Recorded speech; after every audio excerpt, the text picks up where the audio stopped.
பென்ஷனல் life certificate எப்படி enable பண்ணணுன்ட்டு இது வந்து பார்த்திங்கன்னா ஃபேஸ் ஐடி வச்சு நம்ம எனேபிள் பண்ணுறது. ரேகெல்லாம் வைக்கணும்னு அவசியம் இல்லை.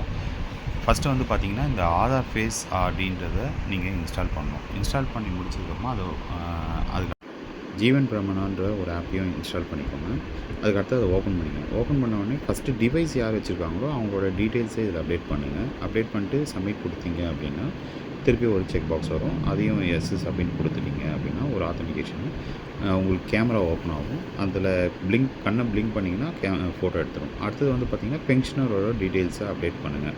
அதில் வந்தோடனே பென்ஷனரோட டீட்டெயில் ஃபுல்லாக வந்துடும். அடுத்து வந்து பார்த்திங்கன்னா நெக்ஸ்ட்டு கிளிக் பண்ணணும். நெக்ஸ்ட்டு கிளிக் பண்ணிட்டு இந்த 2 டிக் பாக்ஸையும் எனேபிள் பண்ணிவிட்டு சப்மிட் கொடுங்க. அடுத்தது இது வரும். இதில் வந்து பார்த்திங்கன்னா கிளிக் நோ, அந்த நோ பட்டன் கிளிக் பண்ணிடுங்க. அடுத்தது வந்து பார்த்திங்கன்னா இது மாதிரி வரும். ஸ்கேன் கொடுத்திங்கன்னா திருப்பி அதே மாதிரி ஸ்கேனர் ஒன்று ஓப்பன் ஆகும். பிளிங்க் பண்ணுங்கள். வீடியோவும் எடுத்துக்கலாம், பேக் சைட் கேமராவும் எடுத்துக்கலாம். ஜஸ்ட்டு கண்ணை மூடிட்டு திறந்தீங்கன்னா போதும், ஃபோட்டோ எடுத்துரும். அதோடு முடிஞ்சிச்சு.